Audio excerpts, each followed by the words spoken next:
At 6 a.m. on February 28, 1994, Captain Ranko Vukmirović walked around his Soko J-21 Jastreb at Udbina Air Base in Croatia. The aircraft was 26 years old. Serial number 24272, manufactured in Mostar in 1968, single-seat light attack jet, Rolls-Royce Viper Mk531 turbojet engine. 2,990 pounds of thrust. Maximum speed 510 miles per hour at 19,000 feet. The Jastreb had no radar warning receiver, no missile approach warning system, no chaff, no flares. The only defensive equipment was a rear-view mirror mounted on the canopy frame. Vukmirović was 34 years old. Captain First Class in the Republika Srpska Air Force. 6 years flying experience. He'd been transferred from Banja Luka to Udbina the day before for this mission. The target was the Bratstvo military factory at Novi Travnik, an armaments plant 45 miles southeast of Udbina. The mission package consisted of 8 aircraft, 6 J-21 Jastrebs, 2 J-22 AMRAAM ground attack aircraft. The Jastrebs would hit Novi Travnik. The AMRAAM would hit a secondary target at Bugojno. Slavko Rodić military factory. Both targets were in Bosnia. Both were inside the NATO no-fly zone. Vukmirović was mission commander. His wingman was Lieutenant Colonel Zvezdan Pešić, the brigade commander of the 92nd Brigade. Pešić had flown F-84 Thunderjets in the 1970s. Older pilot. More experience. But Vukmirović had operational command for this mission. The other 4 Jastreb pilots were Captain Goran Zarić, Major Uroš Studin, Captain Zlatko Mikerević, and Captain Zlatan Krnalić, all transferred from Banja Luka. All volunteers, they knew the risks. NATO had been enforcing Operation Deny Flight since April 1993. No fly zone over Bosnia. Any military aircraft inside the zone could be engaged. The rules were clear. Land immediately or exit the zone. Failure to comply meant engagement. The Serbs had been testing the no-fly zone for months. Helicopter flights mostly. NATO couldn't catch them. Helicopters flew too low, too slow. But fixed-wing violations were different. NATO had F-16 seconds, F-A-18 seconds, Mirage 2000s, all based at Aviano Air Base in Italy, all on constant alert. Vukmirović knew NATO fighters could shoot him down from 20 miles away, before he ever saw them. The AIM-120 AMRAAM missile had a range of 30 miles. Radar-guided. Fire and forget. The Jastreb had no countermeasures. But Vukmirović also knew NATO had been reluctant to engage. Previous violations had resulted in warnings only. NATO fighters would intercept, flash their lights, make radio calls, but no shots fired. The political situation was complicated. The UN was involved. Rules of engagement were restrictive. The plan was simple. Fly low, under 500 feet, stay below radar coverage, climb only when absolutely necessary for the bombing run, drop bombs, egress immediately. Total time in the no-fly zone, 18 minutes. The Jastrebs were each loaded with 2 250-kilogram bombs, 550 pounds each, FAB-250 general-purpose bombs, Soviet design, iron bombs, no guidance. The pilots would use optical bomb sights, K-14C gun sight in the cockpit. Same system used in World War II fighters. Point the nose. Release when the target crossed the reticle. Vukmirović checked his external fuel tanks. 2 275-liter drop tanks on the wingtips, 60 imperial gallons each. The Jastreb burned fuel fast. Internal capacity was only 440 kilograms. The tip tanks gave him enough range to reach Novi Travnik and return. Barely. The briefing had been clear. No radio transmissions except emergencies. Maintain formation. If engaged by NATO fighters, break formation and egress individually. Use terrain masking. Fly through valleys. Stay low. Make it hard for radar to track. At 6 a.m., the 8 aircraft taxied to the runway. The AMRAAM took off first. Then the 6 Jastrebs. Vukmirović was first. Pešić was second. They flew in 3 pairs. 2 aircraft per element. The weather was clear.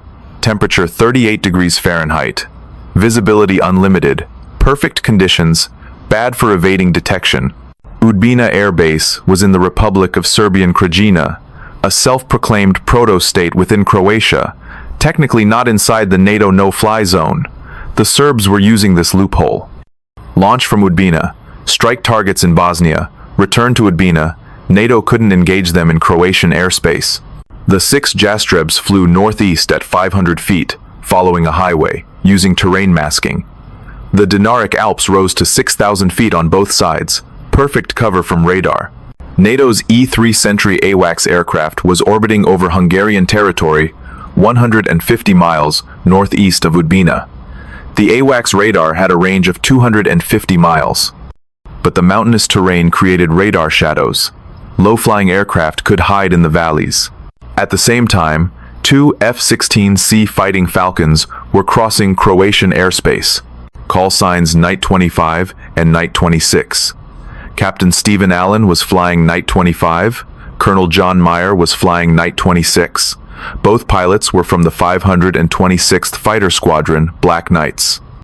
Based at Ramstein Air Base in Germany, temporarily deployed to Aviano Air Base for Operation Deny Flight. Allen and Meyer were conducting close air support training near Sarajevo. Standard mission. They weren't expecting contact. But at 6:20 a.m., their radar warning receivers started indicating multiple airborne contacts.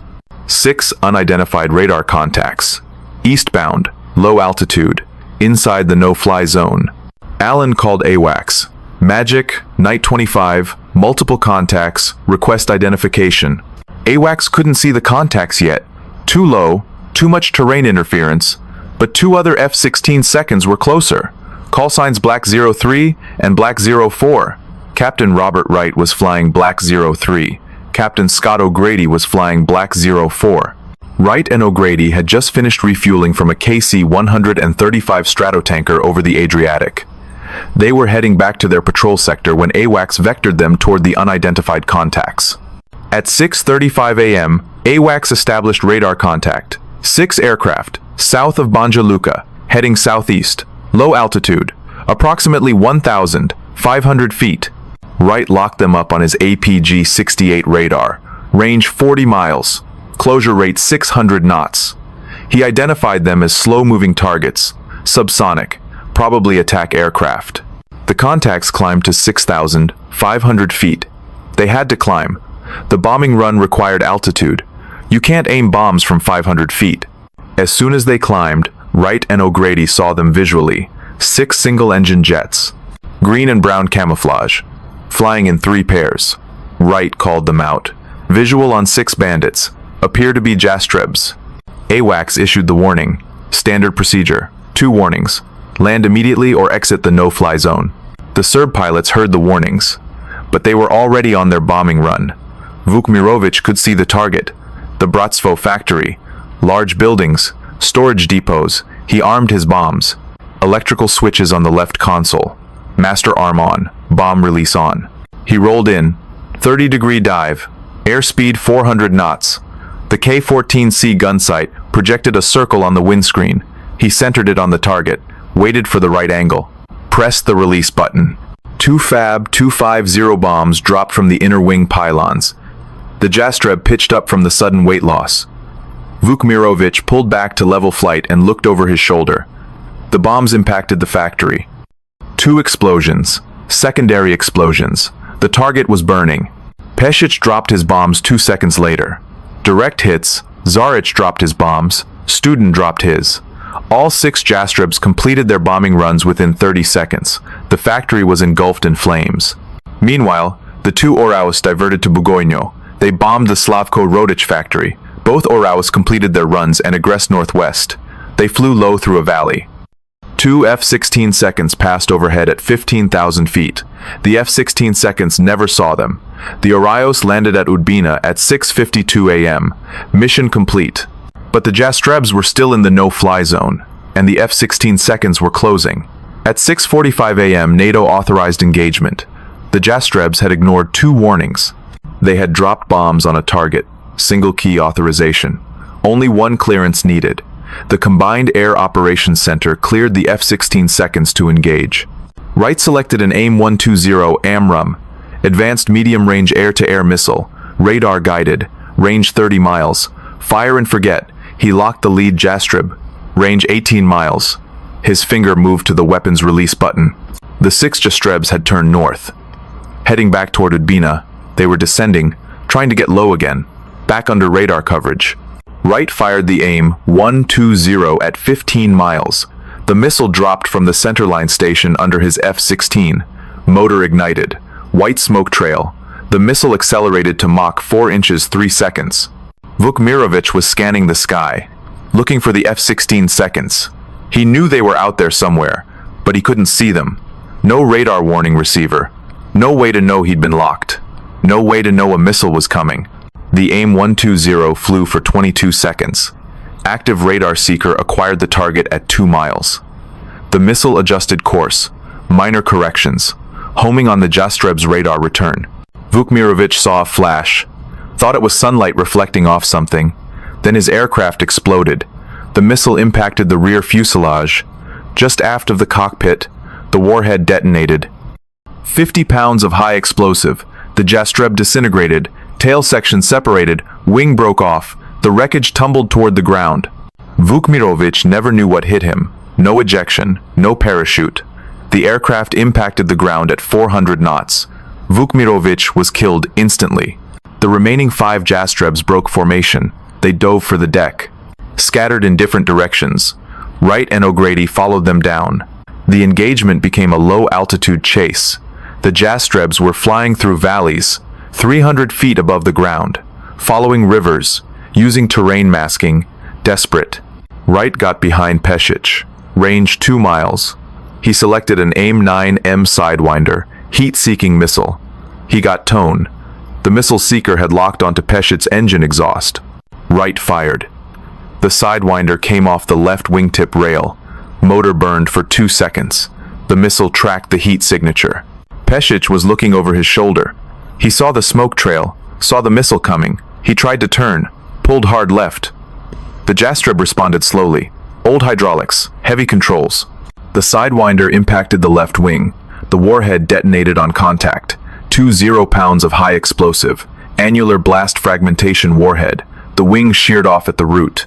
The Jastreb rolled inverted and dove into the ground. No ejection. Pešić was killed on impact. Wright pressed on. He got behind Zarić. Range 1 mile. Another AIM-9 locked. Fired. This missile hit Zarić's tail section. Vertical stabilizer blown off. The Jastreb lost directional control. It started spinning. Zarić pulled the ejection handle. The canopy jettisoned. The ejection seat fired. But Zarić was at 800 feet, descending rapidly. The ejection seat cleared the aircraft. Parachute deployed.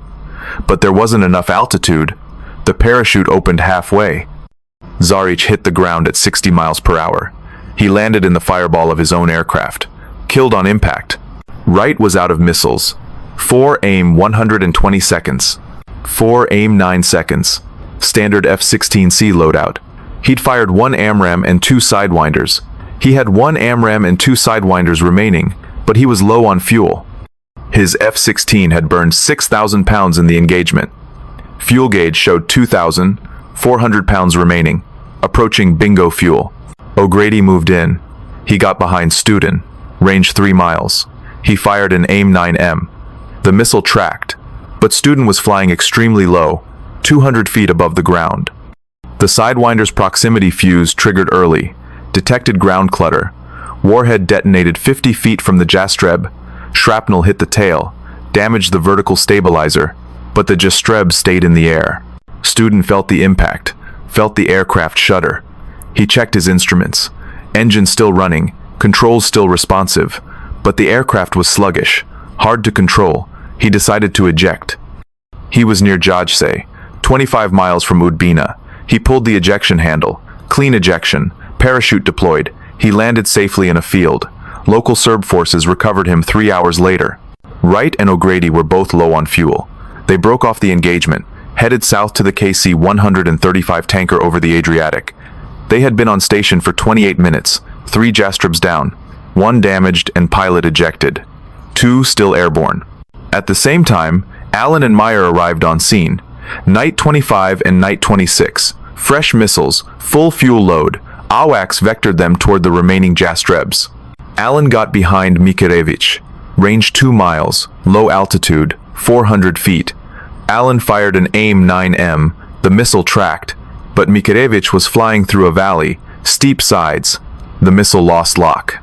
Flew into the valley wall, exploded on impact. Alan repositioned, got another lock, fired a second Sidewinder. This one tracked true, impacted Vukmirovic's tail section. The Jastreb's engine exploded, control surfaces failed. Vukmirović ejected. Good ejection. Parachute deployed. He landed near the villages of Bravsko and Krikveno, 9 miles west of Cluj. He was recovered by Serb forces the next day. That left one Jastreb, Captain Zlatan Krnalić. He was flying alone, low level, maximum speed, heading northwest toward Udbina. His aircraft had been hit by O'Grady's proximity-fused Sidewinder. Tail section damaged, hydraulic fluid leaking, engine running rough. Meyer got behind him, range 4 miles. He locked Krnalić with his APG-68 radar, started to fire an AMRAAM. But AWACS called them off. Night flight, targets approaching Croatian border. Do not engage outside Bosnian airspace. Krnalić was 5 miles from the border. Meyer held fire. Alan and Meyer turned south. The engagement was over. Krnalić nursed his damaged Jastreb toward Udbina. The engine was running rough, oil pressure dropping, hydraulic pressure at 40%. The aircraft was shaking, hard to control. He crossed into Croatian airspace at 6:58 a.m. NATO couldn't touch him now, but he still had to land. Udbina was 15 miles ahead. His engine temperature was climbing, red line. The engine could fail at any moment. At 7:05 a.m., Krnalić saw Udbina, the runway, home. He was at 1,200 feet. He started his approach, lowered his landing gear, flaps down. The engine quit. Oil starvation, seized bearings. The turbine stopped turning. No thrust. The Jastreb became a glider. Krnalić aimed for the runway. He was 2 miles out, 800 feet altitude. Glide ratio maybe 8-to-1. He might make it, might not. He kept the nose down, maintained airspeed, 140 knots. He passed over the airfield perimeter fence at 100 feet. The runway was 200 yards ahead. The Jastreb touched down hard. Main gear first. Nose gear slammed down. The aircraft bounced. Krnalić fought the controls. No engine, no hydraulics. Manual reversion. He got the nose down. The Jastreb rolled down the runway, slowing. The crash trucks were already moving, fire suppression foam ready. The Jastreb rolled to a stop 600 yards down the runway. Krnalić shut down all systems, popped the canopy, climbed out. His Jastreb, serial number 24275, had 14 shrapnel holes in the tail section. 6 inches of vertical stabilizer missing. The engine was destroyed, but the airframe was intact. The maintenance crews towed it to the hangar. They repaired the damage over the next 3 weeks. The Jastreb re-entered service in March 1994. Krnalić reported to the operations officer. 5 aircraft down, 5 pilots, Vukmirović dead, Pešić dead, Zarić dead, student ejected safely, Vukmirović ejected safely. Only Krnalić made it back to base. The mission was technically successful. Both targets destroyed, but the cost was catastrophic. 5 J-21 Jastrebs lost, 3 pilots killed, 2 ejected and recovered. 1 aircraft damaged, but recovered. NATO officially credited 4 kills. Captain Robert Wright, 3 kills. 1 AIM-120, 2 AIM, 9 seconds. Captain Stephen Allen, 1 kill, 1 AIM-9. But the Serbs counted 5 aircraft lost. The discrepancy came from students' Jastreb. Wright damaged it with an AIM-9 proximity detonation. O'Grady was credited with the damage. But student's aircraft didn't crash. He ejected. The aircraft crashed after he ejected. NATO counted it as damaged, not destroyed. The Serbs counted it as lost. Wright's F-16C, tail number 89-2137, was later painted with 3 green stars below the canopy. 3 kill markings. Wright had achieved the highest single mission kill count by a USAF pilot since the Korean War. The engagement lasted 25 minutes, from first contact at 6:35 a.m. to final breakoff at 7 a.m. It was the first combat engagement in NATO's history. NATO, formed in 1949, 45 years of existence, never fired a shot in anger, until February 28, 1994, over the skies of Bosnia. The Banja Luka incident changed NATO's rules of engagement. No more warnings without action. No more hesitation. If you violate the no-fly zone, you will be engaged. The message was clear. 8 days later, on March 8, 1994, the Bosnian Serbs retaliated. A Spanish Casa C-212 aviocar was flying from Zagreb to Split, transport mission, unarmed. The aircraft was over Croatian territory, outside the no-fly zone. A surface-to-air missile was launched from Serb-held territory. The missile hit the C-212's right engine, proximity detonation, shrapnel damage. The pilots, Captain Pedro Miguel Alfonso and crew, managed to land at Rijeka Airport. Spanish technicians repaired the aircraft in 48 hours. Nobody was killed, but the message was sent. Wright continued flying F-16 seconds, remained with the 526th Fighter Squadron until 1995. His aircraft, 89 to 2,137, was eventually transferred to the 31st Fighter Wing, still flying, still marked with 3 green stars. Allen continued flying F-16 seconds. On June 2, 1995, he was flying lead with Scott O'Grady as his wingman. Both pilots from the 555th Fighter Squadron. Call signs Basher 5-1 and Basher 5-2. They were on combat air patrol over northwest Bosnia when O'Grady's F-16 was shot down by a 2K-12 Cub Mobile SAM. O'Grady ejected. Survived 6 days behind enemy lines. Rescued by U.S. Marines on June 8. O'Grady later said he never saw the missile, never got a radar warning. The first indication was the explosion. His F-16 broke in half. He ejected at 27,000 feet. The entire incident showed how vulnerable even modern fighters were to ground-based air defense. The Jastrebs never flew another combat mission. Too vulnerable, too slow, no countermeasures. The survivors were grounded, eventually retired. Some ended up in museums. The Belgrade Aviation Museum has over 31 J-21 Jastrebs on display, including some from the 1994 engagements. Croatia's Jastreb, serial number 24275, the one that survived, was eventually retired in 1995. Part of the Strategic Arms Limitation Treaty, Yugoslavia withdrew its remaining 66 J-21 seconds from service. The era of the Jastreb was over. The engagement showed the massive technological gap between 1960s attack aircraft and 1990s fighters. The F-16 had radar warning receivers, electronic countermeasures. Beyond visual range missiles, the Jastreb had none of that. It was a flying target. Wright later said he felt no satisfaction from the kills, just relief. Relief that he'd done his job. Relief that his wingman was safe. Relief that they'd enforced the no-fly zone. But no satisfaction. 3 men died that day. Pilots like him, just on the wrong side. The Banja Luka incident was NATO's first test, first combat action, first kills, first proof that the alliance would act. After 45 years of Cold War deterrence, NATO had finally fired in anger. Over the skies of Bosnia, against 6 obsolete attack aircraft flown by volunteers who knew they probably wouldn't make it back. 3 didn't.